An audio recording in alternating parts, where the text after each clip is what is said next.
दोस्तों आज हम लेकर आए हैं एक हॉलीवुड थ्रिलर मिस्ट्री मूवी जिसका नाम है द डेविल्स टीयर ड्रॉप। ये फिल्म 2010 में बनी थी। तो चलिए पिक्चर को शुरू करते हैं।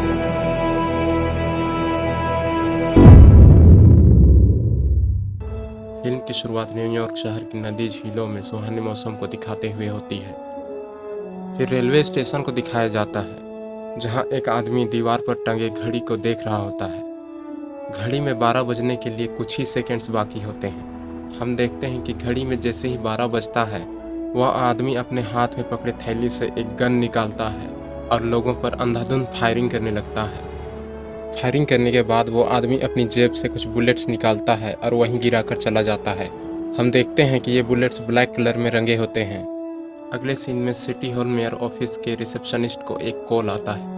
हम देखते हैं कि दूसरी ओर से एक आधा गंजा आदमी मोबाइल फोन पर रिकॉर्डेड वॉइस सुना रहा होता है जिसमें रेलवे स्टेशन से 6 ब्लैक कलर में पेंट किए हुए बुलेट्स और सिटी हॉल मेयर ऑफिस के बाहर न्यूज़पेपर वेंडिंग मशीन से एक लिफाफे को लेने के लिए कहा जाता है। अगले सीन में हम देखते हैं कि वो आधा गंजा आदमी कहीं जा रहा होता है। तभी कोई कार से उसे कुचल कर चला जाता है। पुलिस वालों को घटनास्थल पर एक मोबाइल मिलता है जिसमें वही रिकॉर्डिंग होती है जो मेयर ऑफिस में कॉल करके सुनाया गया था। अब पुलिस वालों की समस्या और भी बढ़ जाती है क्योंकि जो सब कुछ जानता था वही मर चुका है। दोस्तों पुलिस की यही समस्या होती है कि गोलीबारी करने वाले दूसरे अपराधी को पकड़े कैसे। तभी बिली नाम का एक पुलिस ऑफिसर इस केस की तहकीकात करने वाली चीफ एजेंट को पार्कर किनकेड नाम के एक ऑफिसर को टीम में लेने का सुझाव देता है। दोस्तों यहाँ मैं बता दूं कि पार्कर किनकेड एक हस्तलेख विशेषज्ञ है जो लिखे गए नोट्स के विश्लेषण में माहिर होता है। अब वही पुलिस ऑफिसर बिली और एजेंट लुकस पार्कर किनकेड के घर जाते हैं। उसे इस केस को सुलझाने में उनकी मदद करने के लिए रिक्वेस्ट करते हैं, लेकिन पार्कर किनकेड शुरू में मना कर देता है और फिर बाद में टेलीविज़न पर 2 और लोगों की हत्या की खबर सुनने के बाद मान जाता है। दोस्तों हम अगले सीन में कत्लेआम करने वाले उसी शूटर को देखते हैं जो अपने कमरे में बैठकर बुलेट्स को ब्लैक कलर में रंग रहा होता है। अब अगले दिन पार्कर किनकेड पुलिस डिपार्टमेंट के हेडक्वार्टर में जाता है जहां सिक्योरिटी वाले उसे आईडी कार्ड देते हैं। पार्कर किनकेड ये देख के थोड़ा अचंभित हो जाता है क्योंकि हेडक्वार्टर में आने की बात उसने किसी को बताया नहीं था। लेकिन दोस्तों पुलिस डिपार्टमेंट के सीनियर्स को ये अच्छे से पता होता है कि पार्कर किनकेड इस केस में मदद करने के लिए ज़रूर राजी होगा क्योंकि उसके भी बच्चे हैं, परिवार है, इसलिए वो ऐसा बिल्कुल भी नहीं चाहेगा कि किसी और के बच्चे परिवार मारे जाएं।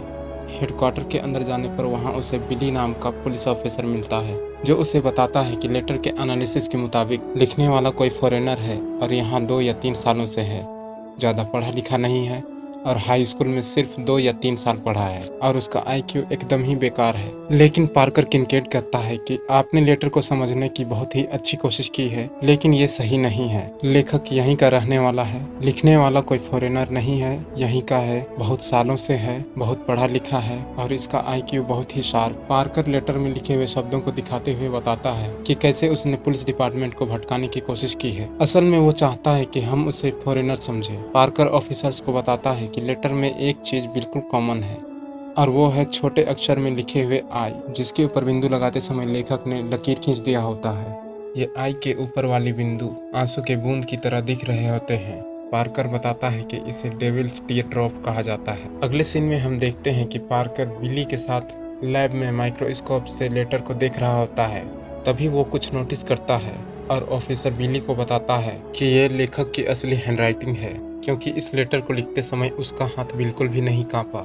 शायद उसे लगा होगा कि हम उसकी हैंडराइटिंग से उस तक कभी नहीं पहुंच पाएंगे। तभी एजेंट लुकस बाहर से आती है और उनसे पूछती है कोई सुराग मिला। पार्कर उसे माइक्रोस्कोप से उस पेज को दिखाते हुए कहता है इस पेज के ऊपर जरूर कोई दूसरा पेज रखकर कुछ लिखा गया था। उस दूसरे पेपर पर लिखते समय पेन के प्रेशर से नीचे के पेज पर इम्प्रेशन बन गए थे। पार्कर उन इम्प्रेशंस को माइक्रोस्कोप के द्वारा पढ़कर बताता है जिनमें अक्षरों के पहले समूह में होते हैं AIN, दूसरे समूह में होता है कैपिटल S फिर स्पेस फिर N और तीसरे समूह में 3 अक्षर होते हैं TEL। अब ऑफिसर्स पहला समूह को ट्रेन, दूसरे समूह को स्टेशन मतलब ट्रेन स्टेशन, तीसरे समूह के लिए होटल या मोटेल मैच हो रहा होता है। इसलिए ऑफिसर्स डिसाइड करते हैं कौन से होटल में अगला हमला होने वाला है। तभी ऑफिसर लेन हार्डी नाम का ऑफिसर उन्हें बताता है कि अपराधी जरूर बड़े होटल को टारगेट करेगा, क्योंकि वहां बड़ी संख्या में लोग उपस्थित होंगे, क्योंकि जितने ज्यादा लोग उतने ज्यादा विक्टिम्स। इसलिए सारे ऑफिसर्स ये मान लेते हैं कि शूटर जरूर अगली बार किसी बड़े होटल में गोलीबारी करेगा, और इसीलिए सभी पुलिस फोर्स को शहर के बड़े होटल के अंदर सिविल ड्रेस पहनाकर तैनात कर दिया जाता है। दोस्तों, हम देखते हैं कि अगले दिन वही शूटर दोपहर 12 बजे एक मोटेल के बाहर खड़ा होता है, और जैसे ही 12 बजता है वह आदमी अंदर जाता है और गोलीबारी करके निकल जाता है। मोटेल के बाहर ब्लैक कलर में पेंट किए हुए 6 बुलेट्स गिराता है और चला जाता है। अब क्योंकि 2 पुलिस वालों ने उसे देख लिया था, इसलिए पुलिस डिपार्टमेंट को उसका स्केच मिल चुका होता है और लेटर पेपर का लैब रिपोर्ट भी आ चुका होता है, जिसमें ईंटों की धूल, लाल मिट्टी, ग्रेनाइट, सल्फर और इसके साथ ही बहुत ज़्यादा मात्रा में कार्बन के कण भी मिले होते हैं। पुलिस वाले अपने कंप्यूटर की मदद से ऐसे सभी जगहों का पता लगाते हैं जहां इन सभी कणों के होने की संभावना हो सकती है, और अब रात का समय हो चुका होता है। फिर ऑफिसर बिली अंदाज़ा लगाता है कि वो राख, धूल और इतना ज़्यादा कार्बन शमशान भूमि से भी हो सकता है। उस लेटर को जरूर शमशान भूमि के पास लिखा गया होगा। फिर पुलिस वाले अपने कंप्यूटर में शमशान भूमि की लोकेशन का पता लगाते हैं और उस हत्यारे को पकड़ने के लिए निकल जाते हैं। शमशान भूमि के पास एक बिल्डिंग होता है जिसमें पुलिस वाले घुसते हैं। वहाँ पार्कर को कागज का एक टुकड़ा मिलता है जो कि रूम को गर्म रखने के लिए आग जलाए जाने वाले भट्ठी के दरवाजे में फंसा होता है। पार्कर उस कागज को निकालने के लिए खींच रहा होता है। वहीं ऑफिसर बिली और एजेंट लुकस रूम की तलाशी ले रहे होते हैं। एजेंट लुकस अलमारी के दरवाजों को खोल कर देख रही होती है कि तभी वो अलमारी के एक दरवाजे को खोलती है जिसके अंदर टाइम बम होता है। दोस्तों, इस बम के फटने के लिए कुछ ही सेकंड्स का समय बचा होता है। एजेंट लुकस सभी ऑफिसर्स को इसकी खबर देती है और तुरंत बिल्डिंग के बाहर निकल जाने के लिए कहती है। उधर पार्कर उस पेपर को अभी भी नहीं निकाल पाया होता है, लेकिन एजेंट लुकस उस पेपर को छोड़कर बिल्डिंग से निकल जाने के लिए कहती है, पर पार्कर नहीं मानता और जोर लगाकर उस पेपर को निकाल ही लेता है। फिर ये तीनों ऑफिसर्स किसी तरह बिल्डिंग से बाहर निकलते हैं कि तभी बम फट जाता है। अगले सीन में हम देखते हैं कि पार्कर अपने लैब में उस पेपर की जांच करने की तैयारी कर रहा होता है कि तभी ऑफिसर लेन हार्डी वहां आता है और पार्कर से पूछता है वहां क्या हुआ था। पार्कर उसे बताता है कि उस जगह पर पहले से जाल बिछा हुआ था। वो जो कोई भी है हम लोगों से 10 कदम आगे है। पार्कर ऑफिसर हार्डी से कहता है कि इस पेपर पर कुछ लिखा है, क्या तुम इसे लिख सकते हो? तो इसके लिए ऑफिसर हार्डी मान जाता है। दोस्तों, उस पेपर पर कुछ लिखा होता है जो कि स्पष्ट नहीं होता, इसलिए पार्कर उसे कैमरे की मदद से मॉनिटर पर देखकर बता रहा होता है। लोअर केस ए, एल, एल, फिर स्पेस, लोअर केस आई, फिर अपर केस एन। नीचे के दूसरे पेपर पर भी पेन के प्रेशर से इम्प्रेशन बने हुए होते हैं। कुछ बहुत डीप और कुछ बहुत हल्के होते हैं, जिसमें और एक लोअर केस आई और 4 अपर केस एस होते हैं। पार्कर कहता है कि ये अपर केस एस जरूर डॉलर साइन होंगे। पार्कर बताता है कि जरूर कोई बहुत बड़ी प्लानिंग कर रहा था होगा। शूटर के सिर में वो जो निशान है वो किसी जख्म का होगा, जिसके कारण उसे चीज़ों को याद रखने में बहुत मुश्किल होती होगी, और इसलिए वो हर चीज़ को लिख लिख कर याद करता है। और ये डॉलर साइन भी इसलिए हैं ताकि उसे इनाम का रकम याद रहे। अब तीसरे दिन की शुरुआत हो चुकी थी। तीसरे दिन की शुरुआत होते ही हर तरफ डर का माहौल और भी बढ़ चुका था।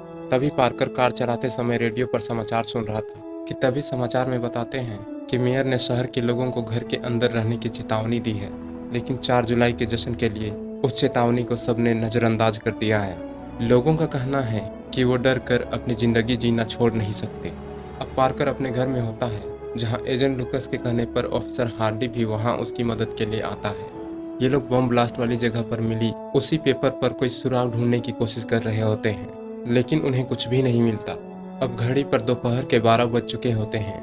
सभी इस सोच में डूबे हुए होते हैं कि कहीं तो गोलीबारी जरूर हुई होगी, लेकिन हुई है तो कहाँ। उधर एजेंट लुकस भी अपने ऑफिस में बैठकर यही बात सोच रही होती है कि तभी फोन की घंटी बजती है, जिसमें एजेंट लुकस को बताया जाता है कि आज पूरे शहर में कहीं भी कोई भी गोलीबारी नहीं हुई है। फिर वो पार्कर को कॉल करके कहीं भी गोलीबारी नहीं होने की खबर देती है। फिर सभी सोच में पड़ जाते हैं, क्योंकि लेटर में 12 बजे का समय लिखा था, पर आज 12 बजे शहर में कहीं भी गोलीबारी नहीं हुआ। अब एजेंट लुकस भी पार्कर के घर आती है कि तभी ऑफिसर हार्डी को ख्याल आता है कि आज 4 जुलाई का दिन है। वो उन्हें बताता है कि हर साल 4 जुलाई की रात नेशनल मॉल में फायरवर्क्स होता है। फायरवर्क्स के समय वहाँ बहुत ज़्यादा भीड़ होगी, शोर शराबा होगा, जिसमें गोलीबारी की आवाज़ भी दब जाएगी। और वो अपराधी कत्लेआम करके आसानी से निकल जाएगा। पार्कर कहता है कि रात के 12 बजे शूटिंग होने की संभावना इसलिए भी है क्योंकि लेटर में सिर्फ 12 बजे का समय लिखा था, ना कि दोपहर के 12 बजे। इसलिए शायद अपराधी का ये मतलब हो सकता है कि वो रात के 12 बजे गोलीबारी करेगा। अब एजेंट लूकस सभी पुलिस वालों को नेशनल मॉल में लगाने और वहाँ की सिक्योरिटी टाइट करने का आदेश दे देती है। अब रात का समय हो चुका होता है। पार्कर उस केस से संबंधित उन्हीं पेपर्स को देख रहा होता है कि तभी वो ऑफिसर हार्डी के द्वारा लिखे गए उस पेपर में कुछ देखता है। फिर वो उस लेटर को भी देखता है जिसमें फिरौती और धमकी की बात लिखी गई थी। पार्कर देखता है कि एक चीज है जो दोनों पेपर्स में एक जैसी लिखी गई है। जी हाँ दोस्तों, ये होते हैं लोअर केस में लिखे गए आई के ऊपर की बिंदु, जिसे लिखते समय राइटर ने ऊपर की तरफ लकीर खींच दिया होता है। अफसर हार्डी ने लोअर केस में जितने भी आई लिखे होते हैं उनके ऊपर के बिंदु बिल्कुल वैसे लिखे होते हैं जैसे उस धमकी वाले लेटर में अपराधी ने लिखा था। दोस्तों, लोअर केस आई के ऊपर इस तरह से लिखे गए बिंदु को डेविल्स टीयर ड्रॉप कहा जाता है और इसी के आधार पर इस फिल्म का नाम रखा गया है। अब पार्कर एजेंट लूकस को कॉल करके सारी बातें बताता है, पर लूकस को तो इस पर विश्वास ही नहीं होता। पार्कर कहता है कि ऑफिसर हार्डी ही वो मास्टरमाइंड है जो अपराधी को ऑर्डर दे रहा है। पार्कर कहता है कि तुम्हें थोड़ा अजीब लगेगा, पर खुद ही सोच कर देखो, वो हार्डी ही था जिसने हमें ग्रेवसैंड में भेजा, जहां उसने पहले से बॉम्ब लगा कर रखा था ताकि हम वहां जाएं और बॉम्ब ब्लास्ट में मारे जाएं। और आज उसने नेशनल मॉल वाली बात कही ताकि हम पूरी फोर्स को नेशनल मॉल में लगा दें और वो अपना काम करके निकल जाए। और देखो, अभी वो नेशनल मॉल में है भी नहीं। लूकस बताती है कि वो $20 मिलियन जो अपराधी ने लेटर के जरिए मांगे थे वो हेडक्वार्टर के लॉकर में है, पर जिसने वो $20 मिलियन मांगे थे वो तो मर चुका है।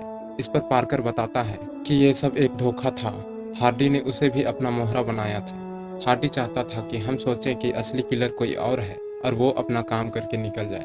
अब एजेंट लूकस हेडक्वार्टर के लिए कार से निकल चुकी होती है। उधर हार्डी हेडक्वार्टर लॉकर के सिक्योरिटी गार्ड्स को मारकर अंदर घुस जाता है और लॉकर से पूरे पैसे बैग में रखता है और उसे लेकर हेडक्वार्टर से निकल ही रहा होता है कि तभी वहां एजेंट लूकस पहुंच जाती है। लूकस उसे रुकने के लिए कहती है, लेकिन वो नहीं मानता और उल्टा उसी पर गोली चलाने लगता है। इस तरह दोनों के बीच गोलीबारी होती है और हार्डी मौका पाकर कार से भाग रहा होता है, लेकिन तभी एजेंट लूकस कार के ऊपर अंधाधुंध फायरिंग करती है और कार एक दीवार पर टकराकर पलट जाती है, जिसके बाद हार्डी बाहर निकलता है। यहाँ दोनों के बीच गोलीबारी होती है और फिर आखिरी में एजेंट लूकस हार्डी को अपने कब्जे में ले लेती है। फिर वो उससे उस हत्यारे के लोकेशन के बारे में पूछती है, पर हार्डी उसका लोकेशन नहीं बताता। इधर हम देखते हैं कि रात के 12 बज चुके हैं और नेशनल मॉल में फायरवर्क्स शुरू हो चुके हैं।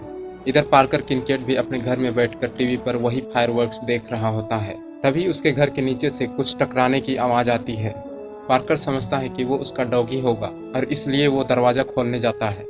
जब दरवाजा खोलता है तो नीचे देखता है कि वही शूटर सीढ़ी पर तेजी से चढ़कर दरवाजे की ओर आ रहा है। पार्कर दरवाजा बंद करता है, लेकिन वो शूटर दरवाजे के ऊपर लगे कांच के विंडो को तोड़ देता है और हाथ को घुसाकर पार्कर के सिर को पकड़ लेता है। फिर वो अपराधी दरवाजे को जोर से धक्का देता है, जिससे दरवाजा खुल जाता है। इसके बाद वो अपराधी अंदर आ जाता है। फिर यहाँ दोनों में हाथापाई होती है। वो शूटर पार्कर के ऊपर चढ़कर उसे गोली मारने ही वाला होता है कि तभी पार्कर के हाथ एक चाकू लग जाता है, जिससे वो अपराधी के पेट में हमला करता है। फिर वो अपराधी सीढ़ी से गिरकर वहीं मर जाता है और इस तरह ये फिल्म यहीं खत्म हो जाती है। दोस्तों, आपको मेरी एक्सप्लेनेशन कैसी लगी कमेंट में ज़रूर बताएं। अगर आपको ये वीडियो पसंद आई हो तो इस वीडियो को लाइक करें, अपने दोस्तों के साथ शेयर करें और प्लीज़ चैनल को सब्सक्राइब कर दें।